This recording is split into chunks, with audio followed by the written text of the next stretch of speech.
I want to thank Wayne. He's the brainchild of this idea. So, thank you. And I want to thank the volunteers, the employees, Connie, everyone that's here. I want to thank everyone. Thank you all so much. First of all, if you guys haven't signed in the front, we have a registration out there, and I'd like for people to sign in. We just want to see how many people might have came, just for future years. The museum is open free, so go through 2 floors. We have the log cabin. Of course, we have the stuff here in the barn. So please go through the museum. It's awesome. And there's also the Bryan Dairy exhibit that's inside, so please see that. But I want to give it back over to Wayne. Thank you. One of my most fondest memories as a child is being able to get in the car with my mother and dad on a Sunday afternoon, coming from the big city in Dry Tavern and driving to the even bigger city in Waynesburg for a Sunday afternoon treat at Bryan's Dairy. And you know, I can still remember what it looked like, what it smelled like, and most importantly, what that ice cream tasted like. That was just a wonderful family event on many Sunday afternoons, and it is so wonderful to see everybody come out today to honor the Bryan family and to reminisce and to get together. Greene County is a very special place, and what's happening here today proves that. That's why it is Archie Trainer and Chuck Morris and my pleasure to deem June 26, 2011, Bryan's Dairy Day in Greene County. Thank you very much.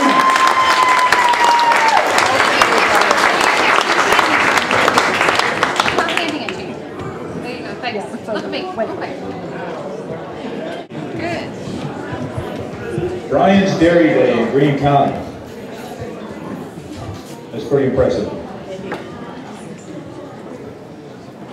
Larry, this deserves to go on display in our museum.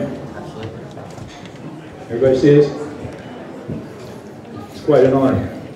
Friend, Mr. Mark McCurdy, representative for H. William DeWeese, who could not be here today due to the budget talks in Harrisburg. Mr. McCurdy.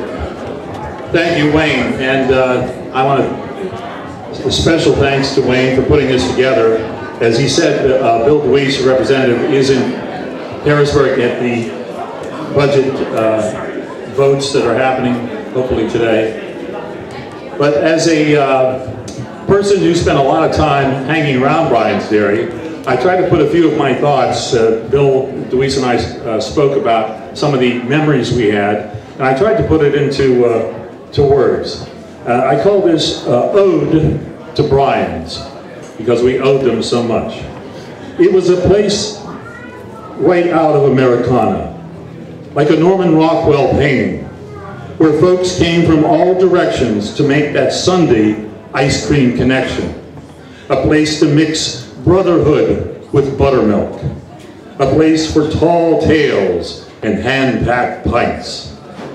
A place to stop, lick, and listen to the sticky-armed, numb-knuckled dairy boys as they scooped mounds of chocolate ice cream on sugar cones so high it could take an hour to devour.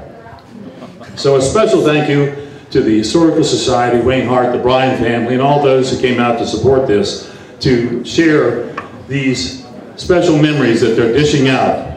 Some of us have those frozen memories in our collective minds, and today we're going to thaw those out and revel in that special spirit, those friendships, and the joy that was a place called Bryan's Dairy. Thank you.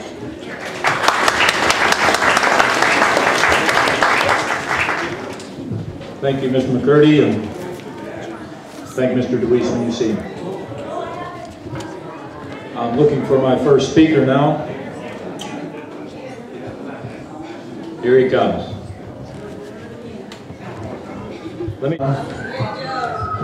Was working at Bryan's Dairy when I was a mere 5 years old. And I would have to grab the counter and pull myself up to look over to see this gentleman tipping ice cream, along with another dear departed friend of mine, Mr. Bill Davis, who was an attorney here in Waynesburg. They were both back here together. Living around the corner, I deviled these guys every day as soon as I got them in there. Mr. Ezra. Thank you. Thank you. What a day. Seems like a typical Sunday afternoon in the summer down at Bryan's here years ago. I'm very grateful to the Frank Bryan and the Bryan family. I worked at the Bryans in high school and college, which was about for 6 years. And at that time, the cones were 5 cents a dip, not $1 or $2. And the largest cone I ever gave was a 25-cent orange pineapple cone. And I kept warning the guy that it was going to melt before he could lick it, but he licked it real fast like. And the guy kept coming back Sunday after Sunday. And so he must have enjoyed it. When I worked there, the wage was 75 cents an hour, which meant I got about 25 bucks a week. But it was enough to pay for my college education or to help pay for it. At that time, the tuition at Waynesburg, well, University now, Waynesburg College, was $160 a semester.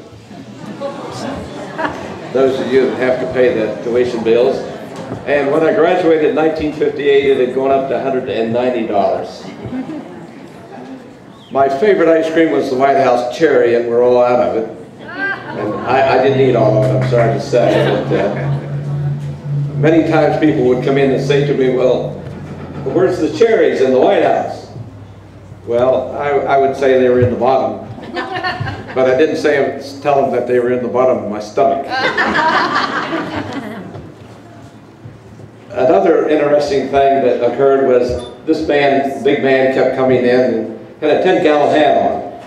And he kept getting 6 or 8 half-gallons of maple nut. And we all decided, boy, this man must have a large family. And he did. It turned out to be my father-in-law, and he had 13 kids altogether. I can't say too much more, or my wife might shoot me. I was very fortunate.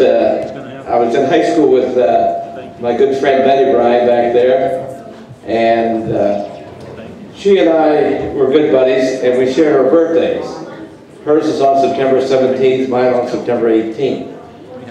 And then we were both fortunate enough to be elected selected at our senior year to be the May King and the May Queen. And of course I teased everybody and said that for a free ice cream cone at Bryan's, vote for Joe and Betty. Thank God I didn't have to. Some of the prices in the 1950s, I'd like to just mention to you before I close. The ice cream cones, of course, were a nickel. Bread, 18 cents a loaf. Milk was 92 cents a gallon. Eggs were 79 cents a dozen. A new car was $19.50. Gas was 29 cents a gallon. Can you believe that? Anybody remember that? Maybe even better than that. There was a place over in Uniontown that we went to occasionally, and it was called Redhead Gas. And their slogan was Redhead for less, and it was about 19 cents a gallon. A stamp, 3 cents. Anybody remember that? That was a long time ago. A house was $17,000. The average income was $4,962 a year. And the minimum wage, as I told you, was 75 cents, which I earned at that time. I was very fortunate and very thankful to work at Bryan's, and I think many times of my old boss, Frank Bryan, who would be Betty's father. He was very good to me. So was his sister, Thelma Bryan Turner, who worked in the office. And some of you may remember her, and also Grace Marcia. And those were real good people, and I was real fortunate to work there. Thank you very much.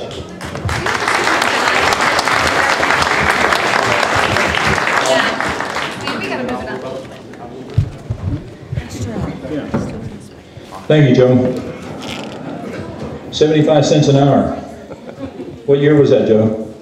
1954. 1954? 58. 58. I was there in 66 and it only went up to 85 cents an hour.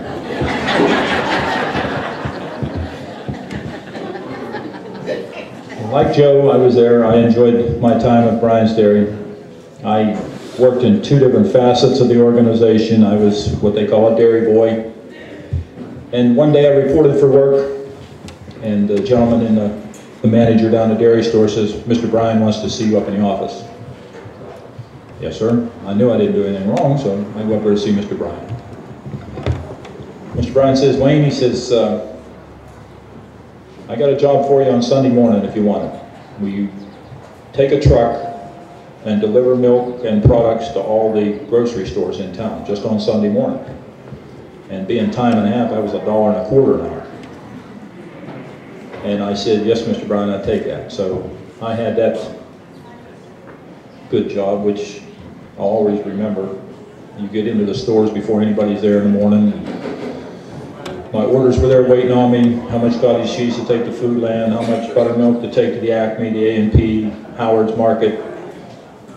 And then when I come back and cleared my truck, I went down to the dairy bar and worked the rest of the Sunday, which in the summertime was, wow, starting at 12:30, 1 o'clock after church was out. All these out-of-state license plates pulling up, and you would go out the front door and you would look to your right. That's when you could park on both sides of High Street. And there were cars on both sides, all the way up to what is now C&S Tire.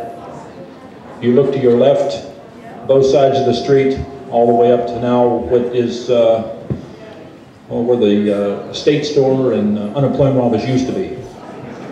And then on the side streets were filled up too. And I also explained earlier, someone asked, we had air conditioning in the store, but the traffic was so heavy, the doors open and closed so many times, it was hot in there. So we would run out of ice cream and somebody say, "Need somebody to go get ice cream up in the cooler." Well, I volunteered right away because I got to go sit in the cooler for a couple of minutes. It was about 40 in there, so it was nice. But so many memories. And if you're familiar where it was at 830 East High Street. There's nothing there now but a gravel lot.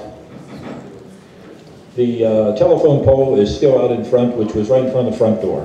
So about a year or so ago, I thought I'd get out there and I'd walk straight back from the telephone pole, and I took my foot and I swept the gravel aside. There was the threshold to the door. It's still there. And I continue to clear away. There's the brick foundation that goes around.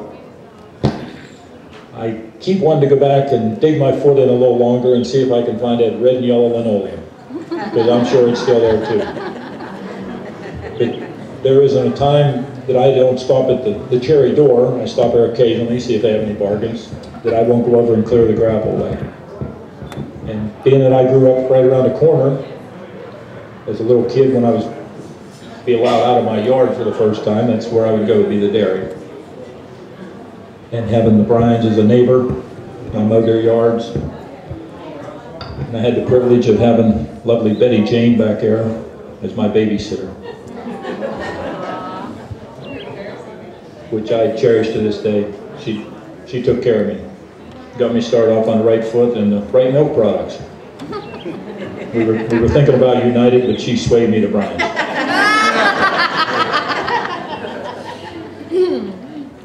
So, let me see if I can find another employee. Dale Cook. Dale? I'd like to bring up Dale Cook, who worked in the back. In front. And front, and tell you a little bit about his expertise. Well, I'll tell you what, I'd like to have Bill Patnick come up here with me. Him and I worked together at Bryan's Dairy. We had some great times. I'd pick up Bill in the morning, take him to work. But I used to help Froggy Cummins back in the back make ice cream and then bottle milk. And you know, you talk about recycling. We had recycling back then because we had glass bottles when I first started working. You bring the glass bottles back in, you'd rewash them, and you'd refill them again. So it was recycling. You know, they think recycling started just lately, but recycling was back then. Come on, Bill. Come over here, Bill. Come on, Bill. Bill used to be our milk dumper. He worked out front. He dumped milk all the time. And him and I had some good stories together. We used to have Bryan. He loved to eat. And we'd have a roast on a weekend or on a Friday or so. He'd get a roast, and the farmers would bring in stuff out of the garden and everything, and we'd have eat. But I'll tell you what, I think he kept Pepsi-Cola in business, didn't he, Bill? Yes, we all did. Yeah, we all did. And we got a new machine in when we got rid of the glass bottles, and Junior Ward wasn't. Junior was supposed to learn how to operate that thing. He had a week on it. Junior didn't know how to operate it. So then they tell me, and they said, well, Dale, didn't you operate it? I said, I don't know. They said, well, we'll bring you a teacher. They did, 2 days.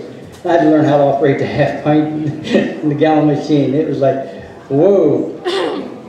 And they talk about sherbet ice cream. Everyone knows sherbet ice cream. Well, sherbet ice cream, it has twice the sugar in it, don't it, Bill? Yeah, it's got twice the sugar. A little bit of acid. Yeah, a little bit of acid. Yeah. And the cottage cheese. The cottage cheese is really good. I mean, I've never found any cottage cheese any better. No wonder. It's 14% fat. You wouldn't even be allowed to sell it today as far as that goes. I mean, you know. And then Pierce Ross, Jody Ross's dad, he had a farm up there. And when they bring the milk and stuff back, he used to put a tank underneath there with a hose going down. We dump all the milk and all the buttermilk and everything into a big tank. He'd take his tractor and take it up, and he fattened his hogs up. That's why he got his hogs real fat. He had a lot of hogs up there. Bill, your turn. Yeah, like Dale says, we had a little bit different look at the ice cream. Yeah. Because we helped make it. Right. I mean, I worked there from 61 to 67. We worked 5 days a week, but my day off was Thursday. I started out on the glass bottler. Everyone had a job, right, but everybody knew everything had to be done. In the summer, when school was out, we make it out of there at 1 o'clock, 1:30. When school was on there, you had to bottle all the half pints. It may be 3:30. But I mean, the quicker you got the work done. Everybody worked on cottage cheese. Yeah. And this is good ice cream, and it could be made off of the same recipes, but it can't be equal the way it was made back then. There's just no way. And to keep up, like Dale, I didn't work that much on the ice cream, just if somebody was off or something, they would have to make ice cream on Dale's day off or something, maybe I'd help. But to put that ice cream mix and flavor it, and then put it in the hardening room overnight, then it went to the really hardening room. That's what the boys downstairs got. And that's why Wayne says, yeah, I like to go up there and get cooled off. It was cold in there. It was cold in there, yeah.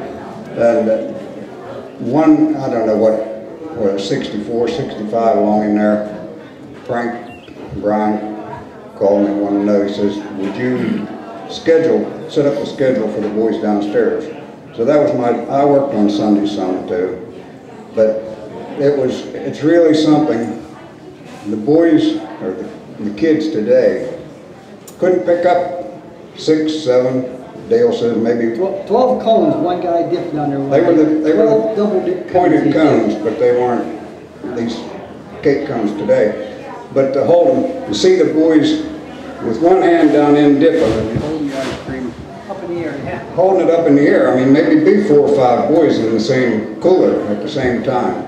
And the kids today, if you walk in an ice cream parlor and ask for 1 cone, they may ask you again, what flavor did you want? Well, somebody comes in there and says, I want 6 cones, 2 chocolate, and the other 4 I want 1 scoop of vanilla and 1 scoop of raspberry and 1 scoop. They would, what? But that's what the kids, these ice cream dippers, that's what they did. That's what they put up with. And that's what they had to do. And then Frank hired Tom Stoffcheck from Carmichael's, and he was there in the daytime, managed the store through the week. And he did a good job of it, and he was still there when I left. I don't know how long Tom worked there, but he was there when I left in '67, and he was doing a good job. Well, I know when we made ice cream, my wife and I would get down on Sunday night, before Monday morning we started making ice cream. We'd make the big containers. We'd get them made up ahead of time. And it kept you hustling, try to keep enough containers ahead as fast as the ice cream would come out. And we had a good time, her and I did, just making ice cream, and then I cleaned the office. I also worked out back, and I worked down front in the evening with the guys down front. And those guys down there, like Bill said, they would dip ice cream. They come in, people come in, just different flavors, and those guys would remember exactly. And, you know, and I'll tell you what, I just think for Bryan's Dairy, and that kids today don't know what it is. What do? They run to their parents and say, give me $20, give me $30. Kids back then worked down at Bryan's Dairy. They got a paycheck each week. They weren't running to their dad and mom asking for money and everything. They had a little bit of money. I'll tell you what, we lost a very precious thing. We lost Bryan's Dairy, we really did. And I want to thank him for giving me a job back then. I didn't like it, but now I look back and I think, wow, look at this. This was great. And Bill and I, we worked together, and John Bryan, and who else worked with us, Bill? Bill Bryan made it, was there part of the time. Yeah, and Jack Cummins and Warren. What was his name? Warner. No.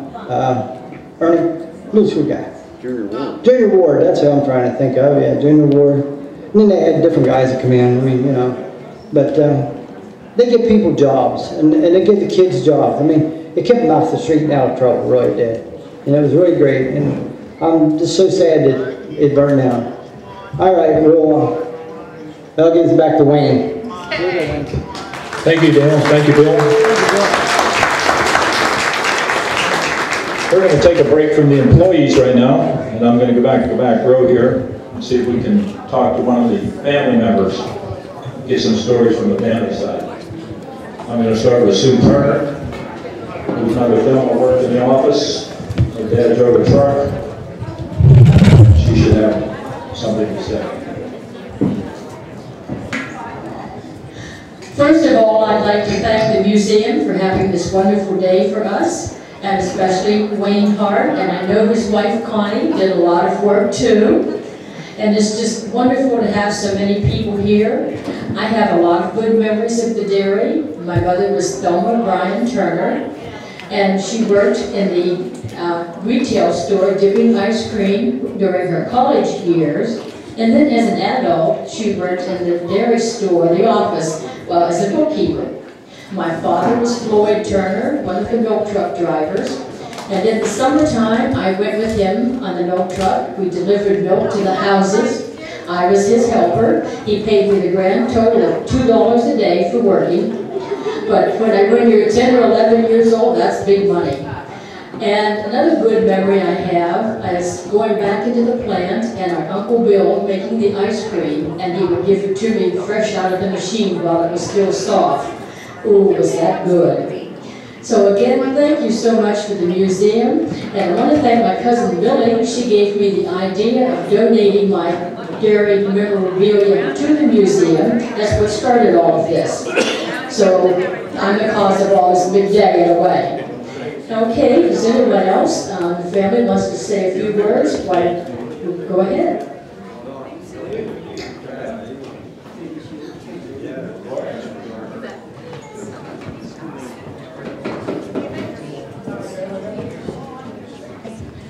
My name is Billy Wood, and I'm John's daughter, and he was one of the brothers who owned the dairy. And I don't have as many memories as some of the other ones. I was one of the youngest ones. But I worked with when I was in nursing school getting ice cream a couple different times.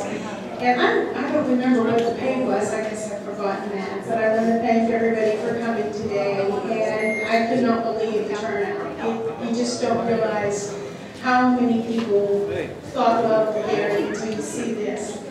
But we're all very happy to be a part of this. And I want to thank everybody again for coming.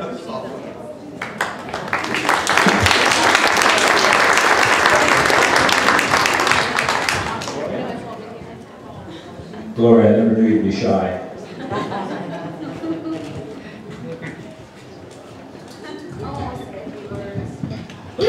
Hi, I'm Sandy Haynes. I'm Jonetta's daughter, and my grandfather was John Bryan. My grandma kept us and babysat my sister and I when we were little, and the highlight of our day was to go down and see Grandpa.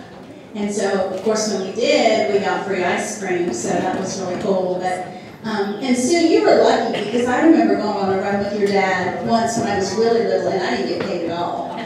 So $2 sounds pretty good to me. But I just want to thank you all for coming, and it's so nice to see all of you here and just to hear all your stories about how you spent Sundays or other days enjoying the Bryan's ice cream and cottage cheese. So thank you, and thank you, Wayne, for all you've done.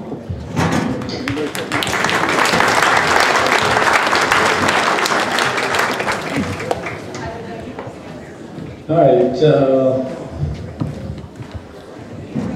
where is he? Douglas Mouse. Where's Douglas Mouse? I saw you. Where'd you go? Is he still here?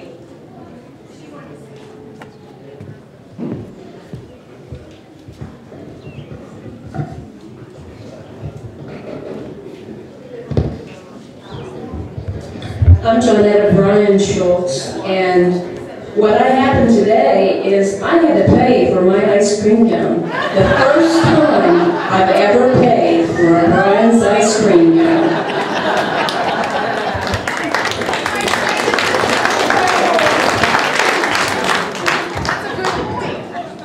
Thank you, Jonetta.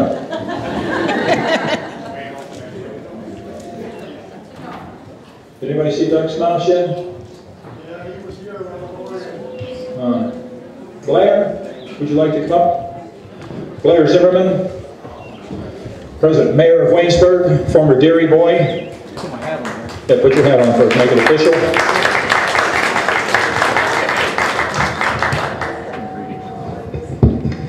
First of all, greetings from Waynesburg Borough, where Bryan's Dairy was, and this Bryan's Dairy probably prepared me to be the mayor of Waynesburg.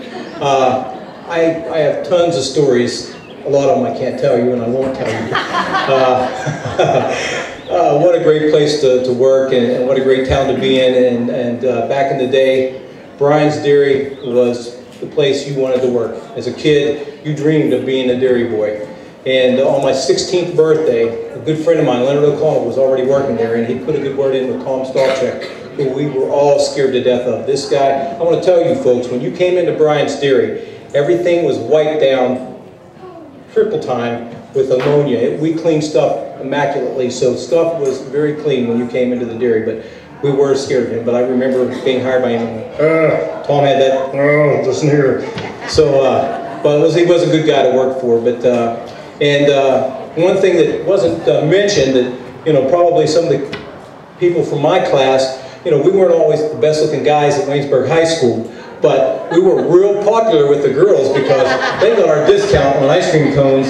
And even if we showered, most of the time I think we did, we'd go to school the next day smelling like chocolate, maple nut, or orange pineapple, and whatever girl was in the orange pineapple or the chocolate or whatever flavor you had in your skin, they kind of hung around you that day. And like I said, it wasn't that we were that good-looking guys, but the ice cream kind of drew them to us.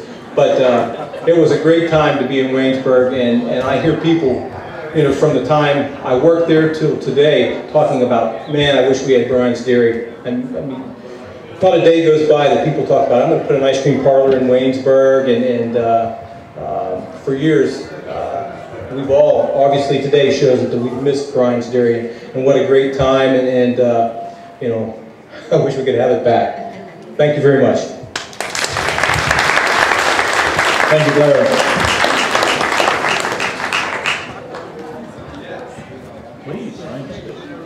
Hi, I'm Linda Ricker, alias Linda Laskowski, daughter of Betty, Bryan Laskowski, that's my connection here. I'm very, very grateful to be here to see old friends and family. And I would like to just take a moment and talk about the support staff of Bryan's Dairy, which would be the women. My grandmother, Catherine Bryan, and what I learned from her was that you better have lunch ready when the shift was over and everybody came home for lunchtime. And what was really amazing about my grandmother was she would have the table set, the food prepared, and she wouldn't care who came. Whoever was working in the office or with my grandfather was invited home. And that's a memory I cherish about her, and that's a memory I hope to emulate. Thanks. Thank you. Last call for 50-50 tickets. I can relate to Linda's... Murray's back here. Oh, back there. Can relate to Linda's regards to her grandmother Kate, whom I knew well. And Linda, you didn't touch enough of her. I was grateful she was. Next, for those of you who weren't here at the beginning, at exactly 2 o'clock, we had the ceremonial first dip by the oldest Bryan's employee here today, Mr. Jim Zollers, and I'm going to ask him to speak and maybe relate things, how things were right after the war, the big one.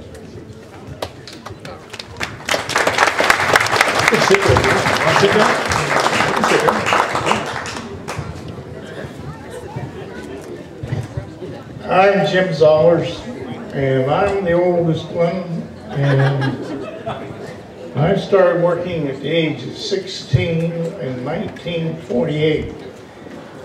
And I want to talk about my family history for a minute.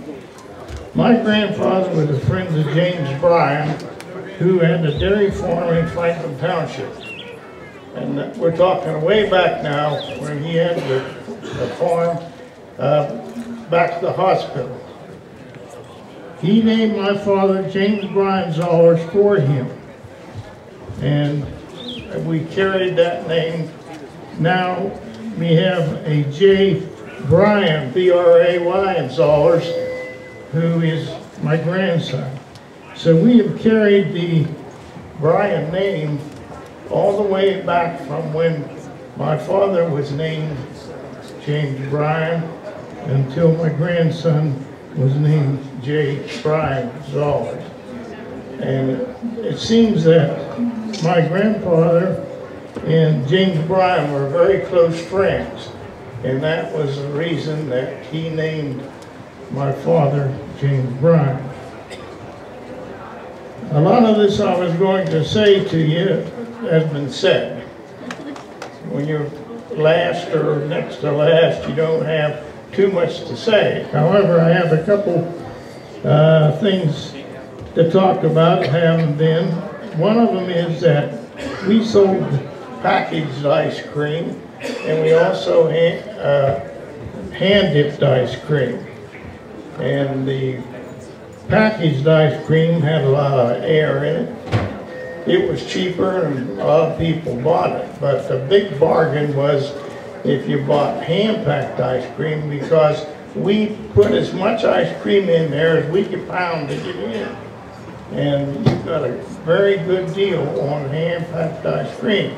Yet they thought, a lot of people thought they would like to buy the machine-packed ice cream. When we first started out, we had metal cans.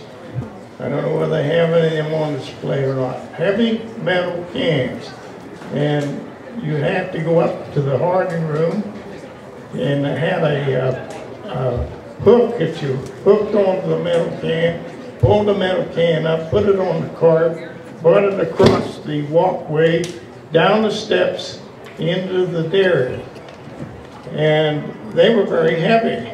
And at the time, I only weighed 80-some pounds, and I was only 16 years old, and it was a pretty good deal trying to get that ice cream down into where it belonged. And on a Sunday, we hated Sundays. I'm not saying we hated the ice cream. I'm saying we hated to work on Sundays, because we would start in the morning. It wasn't so bad, but about 12 o'clock when the church let out, then you worked from, it got solid in in the ice cream parlor, and you worked from then until you thought about 4 o'clock, and then 5 o'clock people wanted to, after breakfast, and then after dinner, and then you still had people come in at 8 o'clock. And the thing that upset us at times was we had to clean we had to mop the floor. And 10 to 10, some people come in and would say to us, you know, can we walk on that floor? And we were saying, oh yes, you can walk and we'll wait on you. We felt like saying, oh no, you come tomorrow. Then we were very happy when we got rid of the metal cans and got the pasteboard cans. And I think they were too, because they didn't have to clean those cans. We just dipped the ice cream out of there, and then we took them behind the building and we burned them. And that was very easy. They were easy again and out. We only closed 2 times that I can think of when I worked there. The one time was we had a flood. The water used to run down that hill and cross Main Street. And one time the water was clear up almost to the top of the counter of where we dipped the ice cream. And we had to close, get that straightened up for a couple of days. And the other one that was really bad is we had a swarm of gnats one night. They come in, just couldn't believe how many came in, and the place was full of people. And we were dipping ice cream. We had ice cream on our arms, every place else, and we had French vanilla and banana ice cream, and we could have sold banana ice cream in the vanilla and had no problem, because there were gnats everywhere. And that's the time we had closed down. Now next year they sprayed and got that straightened up. Those are only 2 times I remember. Now I want to talk about 2 employees. One of them was George Johnson, who was in college, and George I was a high school kid, I think it was junior year, and he and Guy Tornabene excuse me, it's not George Johnson's, he and Guy Tornabene were going to go down south, and they asked me if they didn't have enough money to go, and they asked me if I could get some money and go with them. And I had never been outside of Waynesburg. And we went down south for a week, and they went every place down south trying to find jobs, and I went to the ocean, went swimming, and I had a ball. While they were out hunting jobs, I was enjoying myself. And the other person was I really owe my to is a fellow named Dick Lukoch.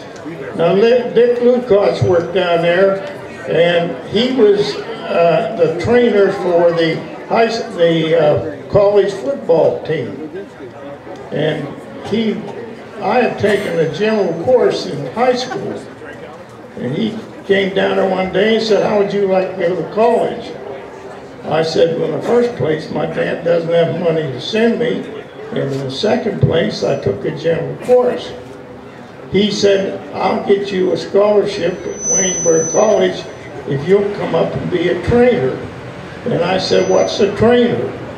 And he said, if you'll come up, he had another semester to get through school. So he said, if you'll come up and you will go with me and do everything I do, I'll get you a scholarship. I ended up with a 4-year scholarship at Waynesburg College.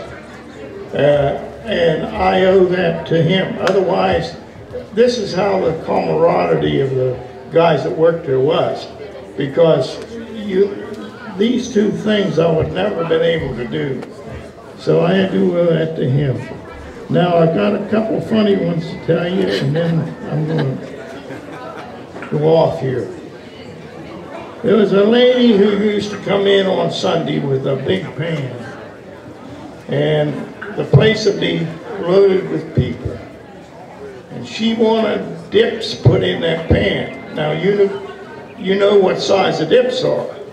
And she had it figured out that instead of buying hand-packed ice cream, she can get that pan full and she'd get a lot of ice cream. And what upset us was that she would come in at the busiest time on Sunday and she wanted that ice cream put in that pan. And we used to want to draw straws. Who's going to wait on this woman? And of course, we always waited on her and she always got that pan. She came back every Sunday and it was always when we were busy. One of the funny story was, there was a lady came in and we were talking about cucumber. I told her I like cucumbers, and she said she grew cucumbers in her garden and everything, and so she got to kidding me, and every Sunday she would come in and say, give me a pint of cucumber ice cream. And I'd give her a pint of vanilla ice cream. Well, I worked upstairs making ice cream with little Bill Bryan. And I said to Bill one time, will you let me put cucumbers in vanilla ice cream? He said, sure. I said, what are you going to do it for? I said, because there's a woman down there keeps kidding me about wanting cucumber ice cream. So I put it in there, he froze it, and I brought it down, and I put a seal on it. She come in and she said, give me a pint of cucumber ice cream. I just pulled it out, put it in a bag, and gave it to her. She came back the next Sunday, wanted me to wait on her, and I said, what will you have? And she said, give me a pint of vanilla ice cream. And that's all that woman ever said. That was it. I got the message. It was a great experience working for Bryan's. Yeah, I think most of whatever's been said about everything happens when I worked there. I worked there from the time I was 16 until I got through college. So you can see the differences as it went up. I want to say one other story though, and then I'm going to go off here. Frank Bryan, ice cream was 5 cents, which they said. He come down and said to us, maybe we ought to make it 7 cents a cone. And we said to him, how would you make change at 7 cents a cone? And he said, well, I don't know whether they'll stand for 10 cents or not, because it was going 5, it was going to 10 cents a cone. Well, we went to 10 cents a cone. We had as many people as if we had 5 cents a cone. So that didn't make any difference. I do want to thank the Bryan family for the opportunity of being able to work there. It was a great, and Frank Bryan was one of the nicest fellows you could ever work for. Thank you.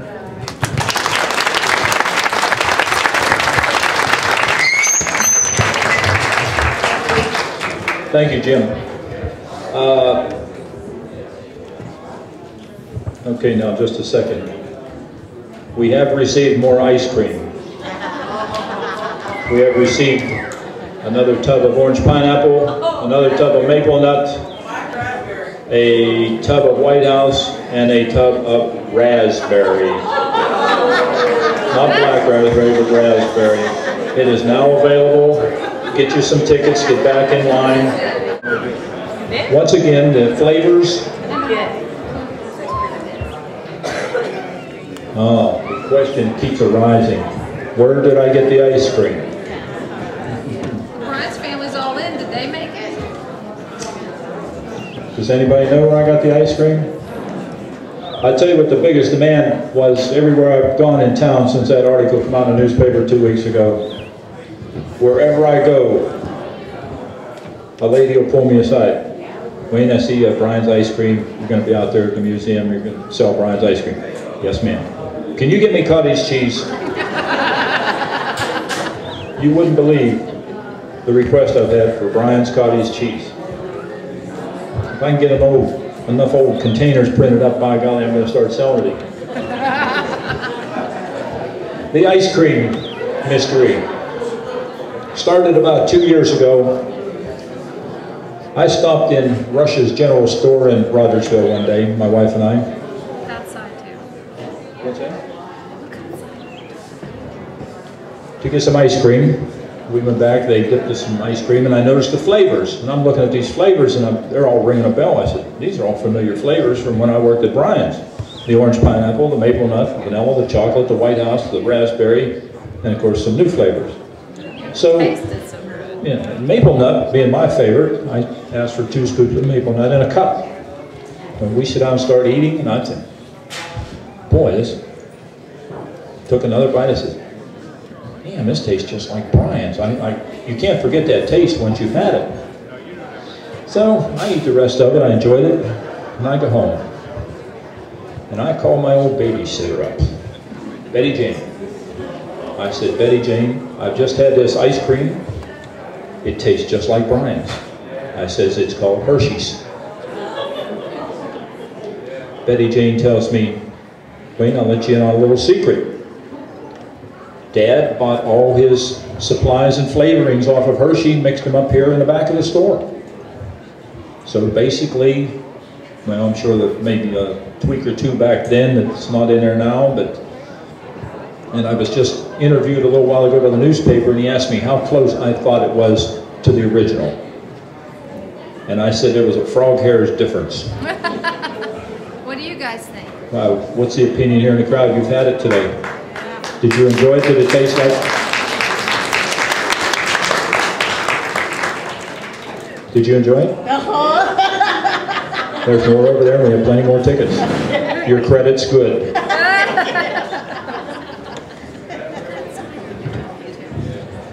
I'm going to have another speaker come up. The gentleman worked there as a dairy boy 1957 through 1960. Mr. Jim Garrison. Going to tell of his exploits. Thank you, and that's Garrettson with 2 T's. Thank you. Everybody having a good time? Yeah. Just a few comments, and you'll excuse me if I repeat some of the other speakers. I've been enjoying your beautiful museum next door. Hope that we'll be able to come back and spend some more time there. As was stated, I started in 1957. Although I don't think the term dairy boy had been coined at that time. I remember starting to work in the summer, and I remember especially my first few Sundays where you would have a 10 or a 12-hour shift, dip it into that hard. I told that to my wife for the last 50 years, and she will not believe me. Now do you believe me? Our biggest competition for the cone trade in those days, if you can call it competition, was Isley's uptown, I think. And there you got an awful lot less ice cream for a lot more money. And I was just noticing the price today, not that I had any problem paying it, but what you paid $2 for a day, $2 for a single dip cone today, back in Bryan's in 1957, you could get it for a nickel. And one of the other gentlemen mentioned the value of hand-packed ice cream, and it was a great value. But the thing that the rest of the people in the store, the rest of your co-workers did not want to see on a Sunday afternoon, when all the people were spilling out into High Street waiting to get an ice cream cone, was somebody coming in and saying, I want 3 hand-packed half gallons. So It was good. I worked there for several years. As I said, my last couple of years in the wintertime, I opened up in the morning and closed up in the evening. And with the exception of a little activity after church, you didn't have a whole lot to do. So for a college kid who had to study, it was a great job. You brought your books with you, you took care of the customers, and when there was no customers in the store, you sat down and had your history or your philosophy or your political science, and you got paid for it. So I'll always be appreciative of the opportunity Frank Bryan gave me in those days, and I'm still appreciative of it today. Well, thank you very much, and it's been a wonderful time visiting with you all. Thank you, Mr. Garrison. It was a slow day, and for some reason I was the only one in the store for a short period of time. And this gentleman came in. And behind us, for those of you who remember, the flavors were up on the wall. The gentleman walks up the counter.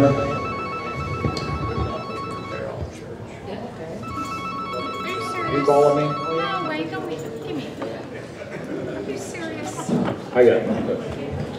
Gentleman walks up the counter, gets out his 12 cents, and says, "I'd like to have a double scoop of chocolate." Well, being there most of the day, sir, we've run out of chocolate presently, so we have none right now. Please pick another flavor. Gentleman looks up at the board, says, "I want a double scoop of chocolate." Sir, we're presently out of chocolate. We'll probably have it back tomorrow. Please pick another flavor. He looks up there at that board, he says, "I want a double scoop of chocolate."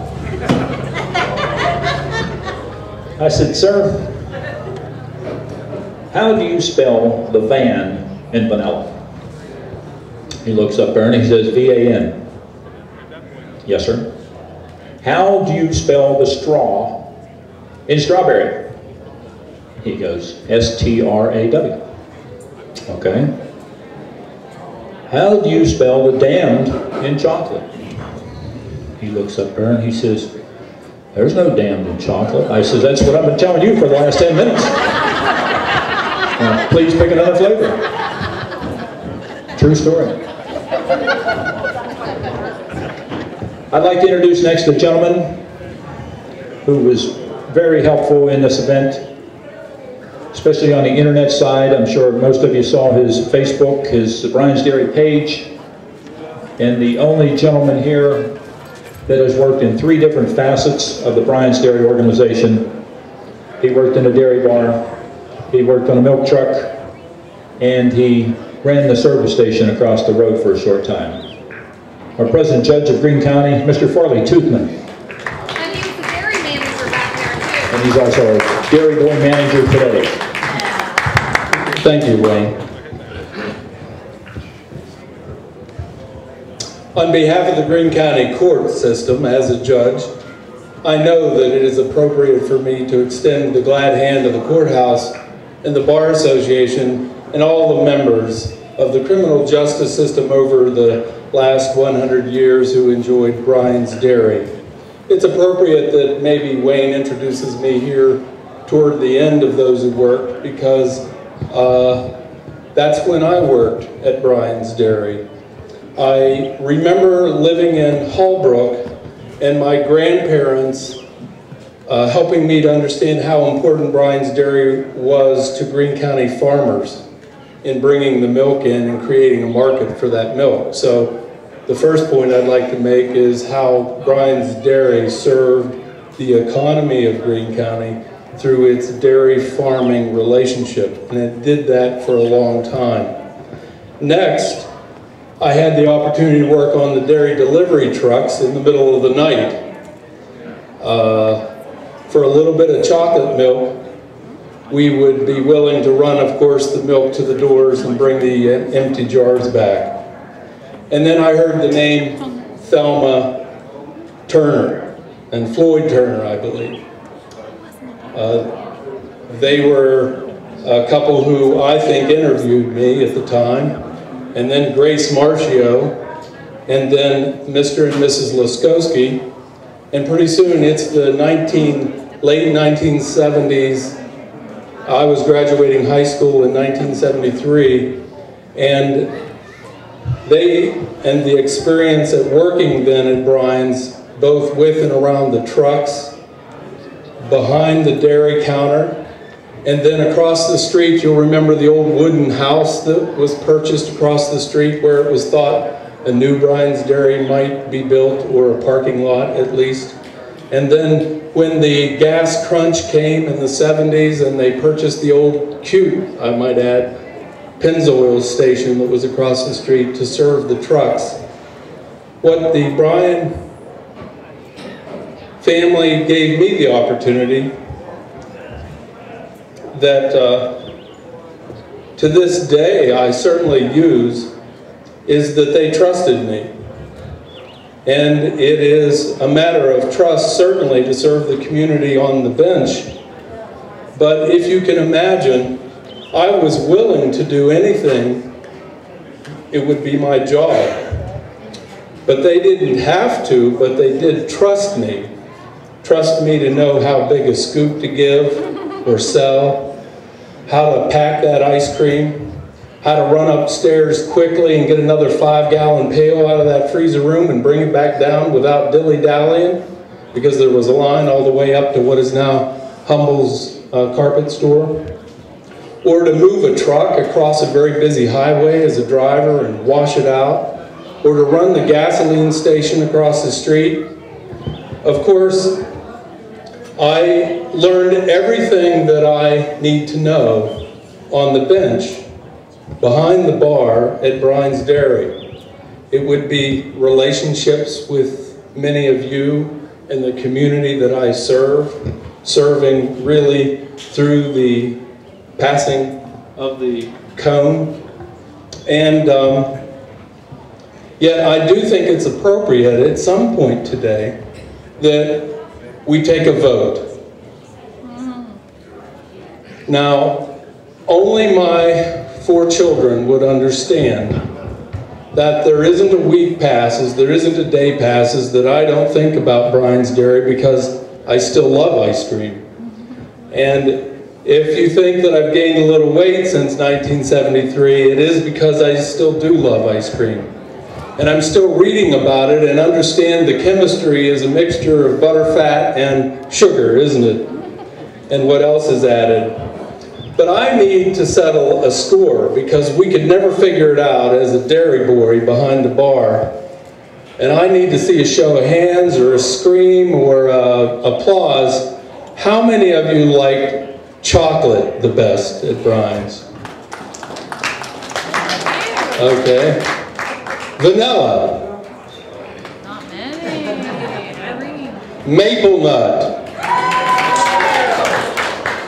Orange pineapple. Raspberry.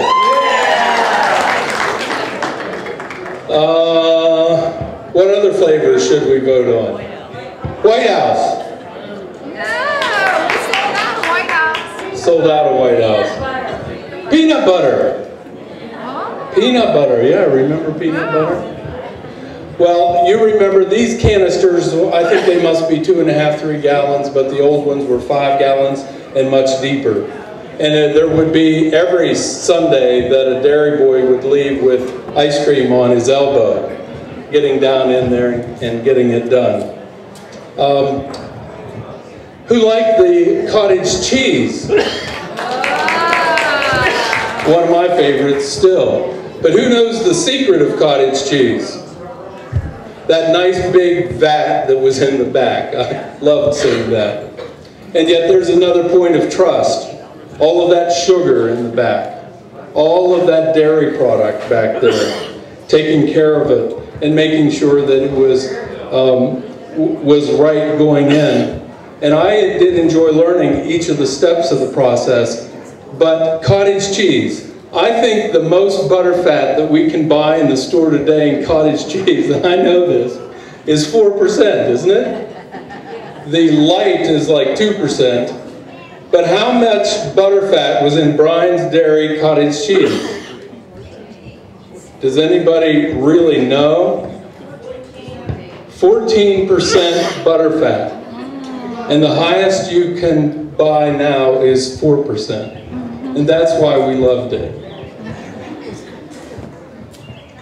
All that I need to serve the community, I did learn at Bryan's Dairy. I appreciate the experience that I had there and the relationship it gave me with the community.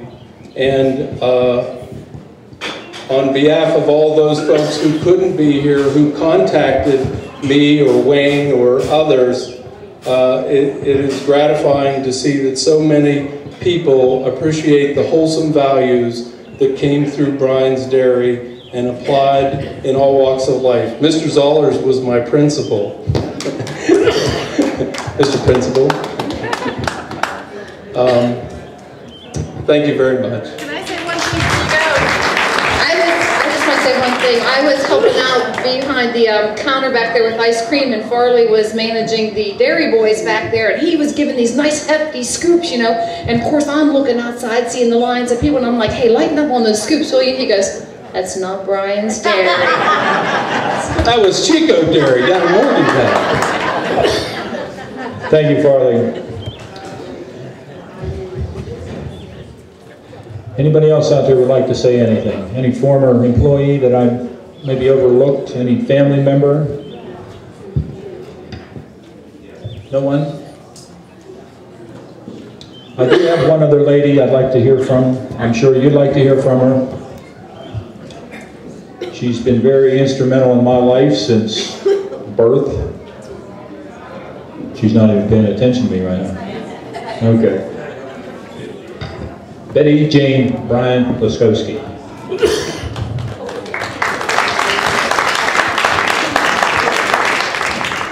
Thank you, Wayne. I first of all would like to say what a tremendous job that Wayne has done. And as he has said before, I've known him for 62 years. And any time that he decides to do a project, he puts his heart and soul into it. You deserve a tremendous round of applause, Wayne.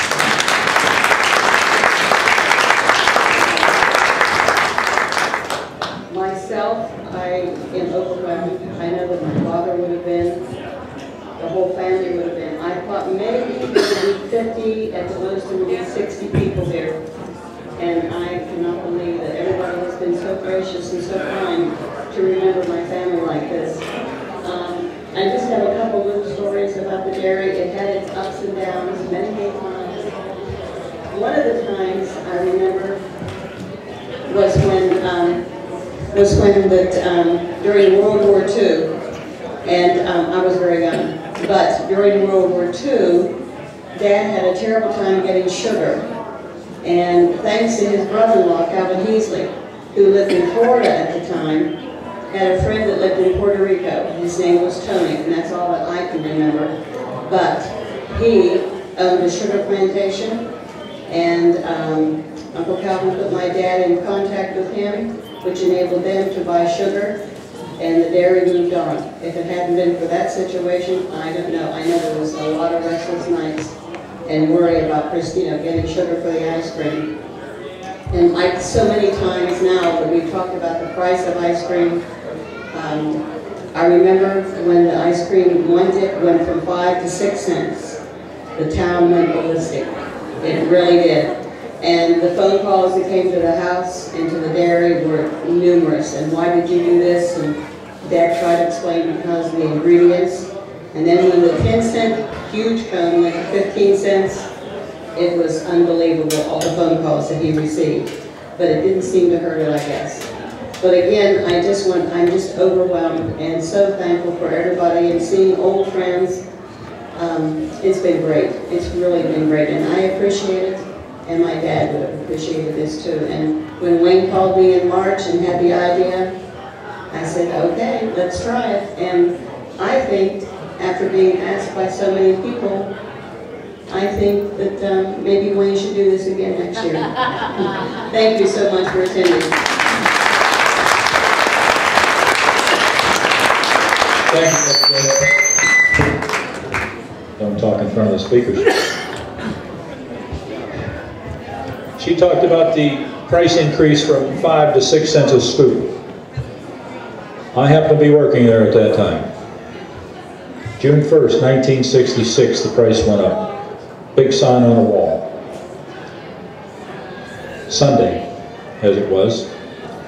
A gentleman came in that day who had come in the previous Sunday, right after church, and got his 2 scoops of ice cream and placed his dime on the counter. Again, ordered the same 2 vanilla scoops of ice cream and put his dime on the counter. I'm standing there holding the cone saying, "Sir, that'll be 2 more cents." I said, "We've had a price increase effective today." I took a beating that day. So did everybody else. I thought they were going to burn it down.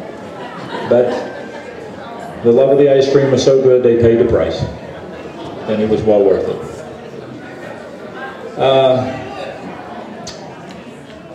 That seems to conclude our program today. And if you haven't been in the museum to see the display or the rest of the museum, it is still open. It is free. I encourage you to go in there and see what the ladies did with the Bryan's exhibits and some of the other things in there you may not even know about Greene County.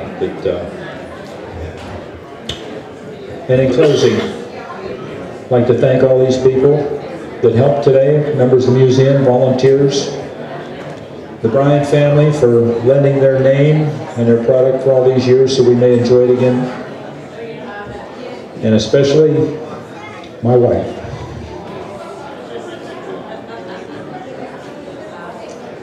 Her great help in the past 2 weeks made it come to fruition. Thank you. Thank you all.